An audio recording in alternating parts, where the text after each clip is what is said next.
رمضان المبارک کا آخری عشرہ بے حد فضیلت والا ہے کیونکہ اس میں لیلۃ القدر ہے، اور نبی کریم صلی اللہ علیہ وآلہ وسلم اس عشرے میں عبادت کا خصوصی اہتمام فرمایا کرتے تھے۔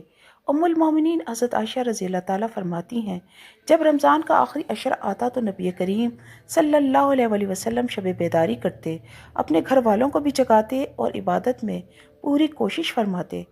رسول اللہ صلی اللہ علیہ وآلہ وسلم نے فرمایا، لیلۃ القدر کو رمضان کی آخری عشرے کی طاق راتوں میں تلاش کرو۔ ام المومنین حضرت عائشہ رضی اللہ عنہا نے نبی کریم صلی اللہ علیہ وآلہ وسلم سے دریافت کیا، یا رسول اللہ، اگر مجھے معلوم ہو جائے کہ کون سی رات لیلۃ القدر ہے تو میں کیا دعا کروں؟ آپ صلی اللہ علیہ وآلہ وسلم نے فرمایا، ترجمہ: اے اللہ، تو معاف کرنے والا ہے، معافی کو پسند کرتا ہے، بس مجھے معاف فرما۔ حضرت ابن عمر رضی اللہ تعالیٰ روایت کرتے ہیں، نبی کریم صلی اللہ علیہ وآلہ وسلم رمضان کے آخری عشرے میں اعتکاف فرمایا کرتے تھے۔ ام المومنین حضرت عائشہ رضی اللہ فرماتی ہیں، رسول اللہ صلی اللہ علیہ وآلہ وسلم رمضان کے آخری عشرے میں عبادت میں اتنی کوشش کرتے جتنی دیگر دنوں میں نہیں کرتے تھے۔ رسول اللہ صلی اللہ علیہ وآلہ وسلم نے فرمایا، جو شخص ایمان اور ثواب کی نیت سے لیلۃ القدر میں قیام کرے، اس کے پچھلے تمام گناہ معاف کر دیے جاتے ہیں۔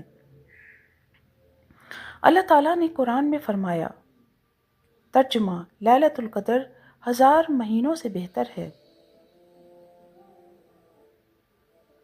حضرت ابو ہریرہ رضی اللہ تعالیٰ روایت کرتے ہیں، رسول اللہ صلی اللہ علیہ وآلہ وسلم ہر رمضان میں 10 دن اعتکاف کیا کرتے تھے، اور جس سال آپ صلی اللہ علیہ وآلہ وسلم کا انتقال ہوا، اس سال آپ صلی اللہ علیہ وآلہ وسلم نے 20 دن کا اعتکاف کیا۔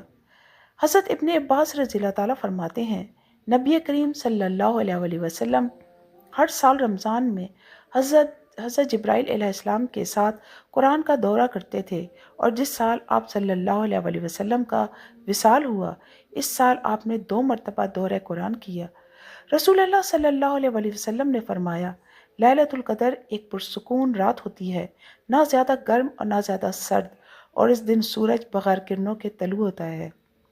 یہ احادیث رمضان کے آخری عشرے کی برکتوں اور خصوصیات کو واضح کرتی ہیں اور ہمیں اس میں زیادہ سے زیادہ عبادت کی ترغیب دیتی ہیں۔